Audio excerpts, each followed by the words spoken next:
The Watsons Go to Birmingham Chapter 15. The world-famous Watson Pet Hospital. Mama and Dad didn't know I was in the living room. We'd been back in Flint for a couple of weeks, and they were still talking about what had happened, but never around us. The only thing I knew for sure was that the bomb wasn't dropped on the church by an airplane. Grandma Sands called a couple of times and told them that the police thought 2 white men drove by in a car and threw it in during services, or that they'd already hidden it in the church with a clock set to go off during Sunday school. However it got in the church, it had killed 4 little girls, blinded a couple more, and sent a bunch of other people to the hospital. I couldn't stop wondering if those 2 little girls I saw on the lawn were okay. From my secret hiding place in the living room, I could listen to Mama and Dad, and it seemed like they spent most of the time trying to figure out how they could explain to us what happened. Some of the time they were mad, some of the time they were calm, and some of the time they just sat on the couch and cried. Even though none of us kids got hurt by the bomb, they acted like they were worried about us. They weren't too worried about Byron, and weren't worried at all about Joey. We'd all agreed not to tell her what happened at that church, and had left Birmingham that night, before she had a chance to find anything out. I was kind of surprised because the way Mom and Dad were talking, I could tell they were most worried about me. They came out of the kitchen and sat on the couch. I knew they were talking about me again. Mama said, "He's been disappearing, Daniel. Hours go by, and I don't know where he is." "What's he say when you ask him where he's been?" "He tells me he hasn't been anywhere. He says I shouldn't worry. It's so strange. I call him, and he's nowhere to be found, but a few minutes later, he just pops up." "Doesn't Byron know where he goes?" "He says he doesn't." "He is being awfully quiet." "Something's wrong. I wonder if Mr. Roberts' friend was right. I wonder if he really did see Kenny in that church afterward. Lord, who knows what that poor baby saw?" "Willona, he says he only left Grandma Sands to tell us Joey was okay." "I don't know. What can we do?" "But Joey swears it was him she followed away from there, and you know that child would just as soon die as lie. I just wish I knew where he goes and why." I had been disappearing, but Mama really didn't need to worry. I wasn't going anywhere. I'd just been going behind the couch for a little while every day. There was a big enough space between the couch and the wall for me to squeeze in back there and just sit in a little ball. It was quiet and dark and still back there. Byron called this little area the world-famous Watson Pet Hospital, and he made me and Joey believe that magic powers, genies, and angels all lived back there. I was waiting to see if that was true. He started calling it the world-famous Watson Pest Hospital after we noticed that if something bad happened to one of our dogs or cats, they just automatically knew they had to crawl in that space and wait to see if they were going to get better. Since Mom and Dad had told us that animal doctors cost about $1,000 each time you went to them, our pets knew they wouldn't be seeing any veterinarians, and that the most help they could get was to crawl behind the couch and see if they could make a deal with the magic powers there. If one of our dogs got hit by a car and could walk away, or if one of them chewed through an electric wire, or ran away from home and showed up a couple of weeks later half-starved, or something, they'd head right for the back of the couch. If one of our cats got beat up by a dog, or spent too much time throwing up disgusting pieces of things, or got thrown out of a tree or something, they'd zip right straight into the world-famous Watson Pet Hospital. Those times when one of our pets got hurt, I'd wake up the next morning and run out to the living room and climb up on the back of the couch and look over to see how it was doing. If I looked down there, and the dog looked up at me with sad eyes and banged his tail a couple times before he put his head back down, or if the cat looked up and hissed at me, I knew they'd made it through their first night and that the magic powers were probably going to keep them alive. If, when I looked behind the couch, I just saw a crumpled up yellow towel where the dog or cat had been laying, I knew Mama would soon be telling us that Sooty or Fluffy or Scamp or Lady or whoever the patient was hadn't done too well, and would be spending the rest of time running around happily in cat or dog heaven. But I knew better. I knew this was some made-up garbage. I knew the magic powers had decided not to keep the animal alive, and Dad had got rid of the body before we woke up. It was kind of strange because whatever it was that was behind the couch seemed to work best on dogs. Whenever dogs survived the world-famous Watson Pet Hospital, they always came out a lot friendlier. When they came out, they might walk kind of funny, but it seemed like all they wanted to do was lick you and wobble around after you wherever you went. Blackie had been in the hospital twice, and he got along great with everyone now, even strangers, even cats. But cats were different. If one of them survived the hospital, it'd come out and give you a dirty look and be a lot meaner than it was before it went in. Most of the time, after a cat visited the world-famous Watson Pet Hospital, it wouldn't let anyone but Joetta touch it. But that was okay, because most of the time, nobody but Joetta wanted to touch those stupid cats anyway. I was waiting to see if the magic powers were going to treat me like a dog or a cat. Or if when Byron or Joey woke up one morning, they'd find a crumpled up yellow towel where I was supposed to be. The only trouble was that the magic powers seemed to be taking a real long time to decide what was going to happen to me. Maybe I wasn't spending enough time back there. Mama started trying to force me to do more things with Rufus, but it seemed like he'd changed while we were gone and wasn't as much fun to be with. Him and Cody got real happy when I gave them my pillowcase full of dinosaurs. I was getting too mature to play with toys anymore. Mama even forced Byron to take me with him when him and Buphead played basketball.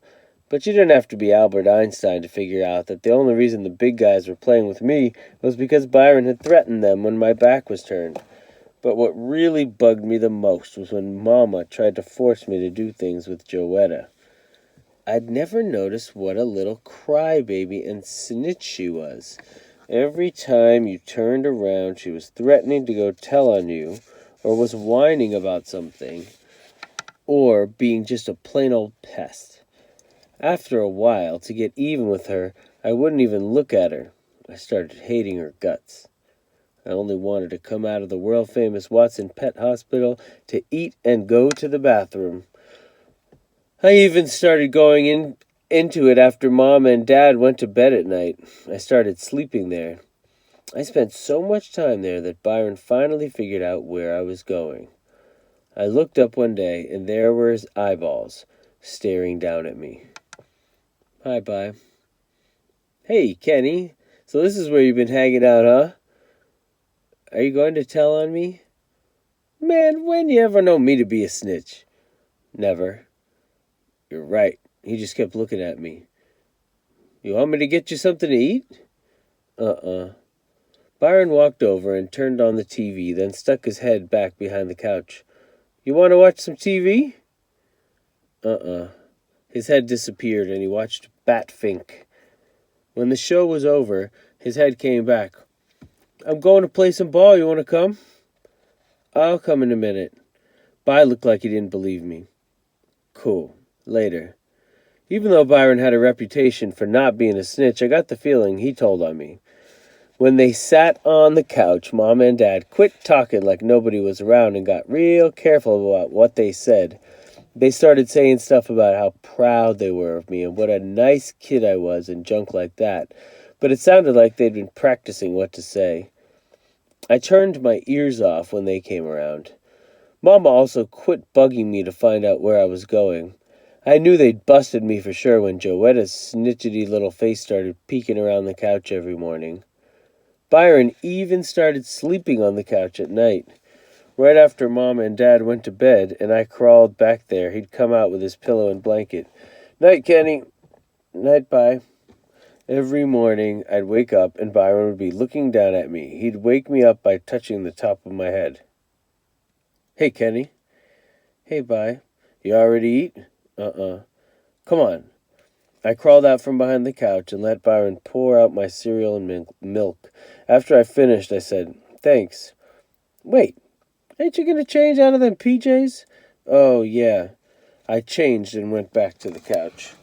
Bye was sitting there. Hold on, Kenny. Watch some cartoons with me. Okay, I will in a minute. Byron grabbed my arm before I could crawl behind the couch. No, man, at least stay for Felix the cat. Okay. I sat next to him on the couch. When Felix was over, I thought Bye would force me to watch more cartoons, but he didn't. He let me crawl back behind the couch. Check you out later, Kenny. See you, Bye. As much time as Byron started spending on the couch, I thought I was going to have to make room for a bed for him in the world-famous Watson Pet Hospital. Every time I'd look up, he'd be there, and we'd have to go eat or watch some TV or go to Mitchell's for something or change clothes or stuff like that. One day his head popped over the back of the couch and he said, "Come on, I got something to show you." I knew I had to go. If I wouldn't, he'd pull me out by my legs. I followed Byron upstairs into the bathroom, and he stood in front of the sink and looked in the mirror. He scrunched his face up so he could see the bottom of his chin. Then he took his thumb and finger and felt around there. He smiled and real slow pulled the thumb and finger away. "Check this out, Jack." I looked real close, and there was a long, skinny black hair growing out of Byron's chin. He held it like it was worth $1 million. "And there's another one coming out, too." This made me wonder about my mustache. I hadn't looked at it for a long time now and thought it might be pretty long by now. I climbed up on the toilet and leaned over the sink to see. Maybe it was because I hadn't looked in the mirror for a long time. But as soon as I saw myself with my lazy eyes still being lazy and my face looking so sad, I slammed my eyes shut and started crying. I even fell off the toilet. Byron caught me and set me on the floor. He knew this was some real embarrassing stuff, so he closed the bathroom door and sat on the tub and waited for me to stop, but I couldn't. I felt like someone had pulled a plug on me and every tear inside was rushing out. If there was a forest fire somewhere, all Smokey the Bear would have to do was hold me upside down over it, and the fire wouldn't have a chance. Byron sat next to me on the floor and put my head in his lap. I still couldn't stop, even though I was soaking him worse than Joey ever drooled on anybody. It was real embarrassing. I'm sorry, Bye. Shut up and cry if you want. That sounded like a real good idea, so I did. I think I cried for about 200 hours. Why would they do that, Byron? I was sounding real bad. My throat was jumping around in my neck and making a bunch of weird noises. Why would they hurt some little kids like that? He waited a long time before he answered. I don't know, Kenny. Mom and Dad say they can't help themselves. They did it because they're sick.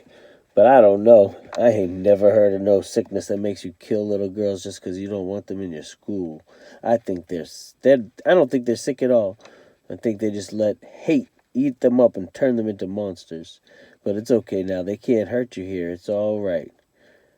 My Adam's apple felt like it was going to blow a hole in my throat, but I said, I did go to the church, Pie. I saw what happened. I saw 2 of those little girls. I thought Joey got killed too. We all did, Kenny. There ain't nothing wrong with being sad or scared about that. I'm sad about it too. I got real scared too. But, man, no one's gonna hurt you here, Kenny. But Bye. I tried to think how to say it. I'm not scared. I'm just real ashamed of myself. That was it. That was the main thing I'd finally found out from being a patient in the world-famous Watson Pet Hospital. Kenny, you ain't got nothing to be ashamed of. But you don't know what happened, Byron. You don't know what I did.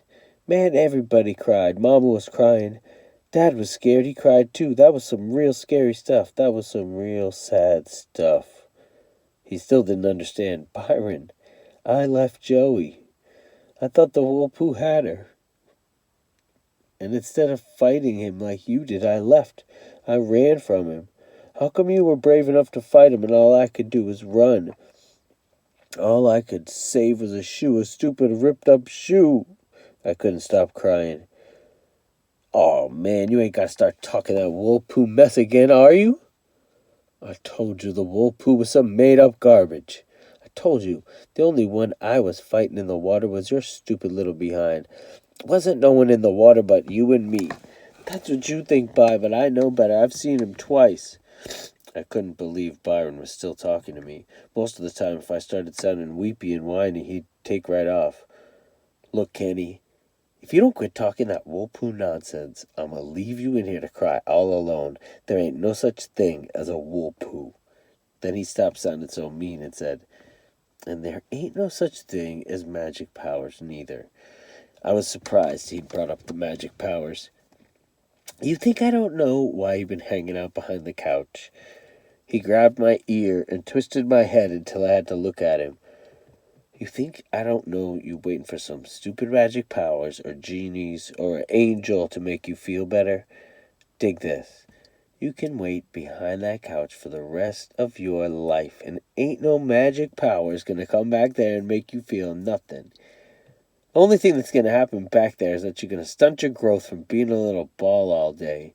He pulled my ear to make sure I was listening. If you've been spending so much time thinking about how you didn't save Joey, why don't you stop and think about why she wasn't in that church? Why don't you spend some time thinking about who it was that led her away? But it wasn't me, Byron. I never... Man, shut up and listen. He twisted my ear to make me be quiet. Ain't no genies in this world, Kenny. Ain't no magic powers. There ain't even no angels, not in this neighborhood anyway. Man, I just don't get you. You're supposed to be the one who's so smart.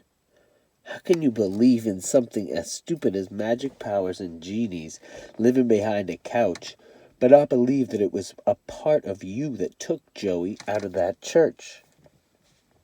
Byron started throwing me curveballs. If you hadn't have been born, who would have took her away from that bomb? No one. If you hadn't have been born, and she walked out of that hot church and saw some stranger waving at her from across the street, you think she would have followed him? Hell no. She'd have gone right back in there. If you hadn't have been born, who would have gone to that church to see if Joey really wasn't there? Me and Mama and Dad was all too scared. You was the only one brave enough to go in there. Every time he made a point, he twisted my ear to make me understand better. But, Byron, it's just not fair. What about those other kids? You know, they had brothers and sisters and mamas and daddies who loved them just as much as we loved Joey. How come no one came and got them out of that church? How's it fair? How come their relatives couldn't come and warn them? Byron let go of my ear and thought for a second. Kenny, things ain't ever going to be fair. How's it fair that two grown men could hate Negroes so much that they'd kill some kids just to stop them from going to school? How's it fair that even though the cops down there might know who did it, nothing will probably ever happen to those men? It ain't. But you just gotta understand that that's the way it is and keep on stepping. Byron let me sniff and wipe my hand across my eyes before he slid my head back into the linoleum and stood up. He went over and got some toilet paper and wiped my tears and my boogers off his legs. Then he let a couple of sheets of toilet paper float down and land on me and said, Blow your nose, wash your face. You've been behind that couch long enough. It's about time you cut this mess out. Mom and Dad, beginning to think your little behind is seriously on the blink. Today's the day you check out of the world-famous Watson Pet Hospital. Don't let me catch you back there no more. You ain't got no cause to be ashamed or scared of nothing. You smart enough to figure this one out yourself. Besides, you getting the word from the top wolf himself. You gonna be all right, baby bruh. I swear for God. He walked over to the mirror and scrunched his face up so he could look at his chin again, then used his thumb and finger to pull that long, skinny black hair out a little bit. He let the hair go, smiled at himself, and ran his hands along his head like he was brushing his hair. Shoot, he said, I sure wish someone would come clean and tell me who my real folks was. There just ain't no way in hell two people as ugly as your mama and daddy could ever have a child as fine as me. He blew himself a kiss in the mirror. Then he left the bathroom. Before he shut the door, I could see that Mama and Dad and Joey were standing there in a little knot, trying not to let me know they were eavesdropping. Mama whispered, "What's going on, Bi? Why was Kenny crying like that? Is he okay?" He told her, "Kenny's gonna be cool. He's related to me, ain't he?" "Byron Watson, how many times have I going to have to tell you about saying ain't?" Some of the time, it was hard to figure Byron out. He was very right about some things, and he was very wrong about some things. He was very wrong when he said the wool poo was something he'd made up. If he'd ever had his ankle grabbed by it, he'd know it was real. If he'd seen the way it was crouched down, crawling around in the dust and the smoke of the church in Birmingham, he'd know it wasn't some made-up garbage. If he'd ever seen those horrible toes, he'd know the wool poo was as serious as a heart attack. He was also very wrong about there not being anything like magic powers or genies or angels. Maybe those weren't the things that could make a run-over dog walk without wobbling, but they were out there. Maybe they were in the way your father smiled at you even after you'd messed something up real bad. Maybe they were in the way you understood that your mother wasn't trying to make you the laughing stock of the whole school when she'd call you over in front of a bunch of your friends and use spit on her finger to wipe the sleep out of your eyes. Maybe it was magic powers that let you know she was just being mama. Maybe they were the reason that you really didn't care when the kids would say, "Yuck, you let your mama slob on you?" And you had to say, "Shut up, that's my mama. We got the same germs." Maybe there were genies in the way your sister would throw a stupid tea party for you, and you had fun, even though it was kind of embarrassing to sit at a little table and sip water out of plastic teacups. Maybe there were magic powers hiding in the way your older brother made all the worst thugs in the neighborhood play basketball with you, even though you double dribbled every time they threw you the ball. And I'm sure there was an angel in Birmingham when Grandma Sands wrapped her little arms around all the weird Watsons and said, "My family, my beautiful, beautiful family." I climbed up on the toilet and leaned over the sink to take a look. I smiled. Byron was right about some things, too. He was very right when he said I was too smart to believe magic powers lived behind a couch. He also knew what he was talking about when he said I was going to be all right. Joetta banged on the bathroom door. "Kenny? Byron said you're feeling much better now. If that's right, come on out. I gotta go to the bathroom real bad." She said real like it had a million letters in it. Some of the time I wondered if there really was something wrong with me. A few minutes ago, I'd been crying on the floor like a kindergarten baby, and now I was looking in the mirror laughing. I blew my nose and splashed a little water on my face because I wanted to go out. Besides, I had to think of a way to get at least half of my dinosaurs back from Rufus. "Come on in, Joey."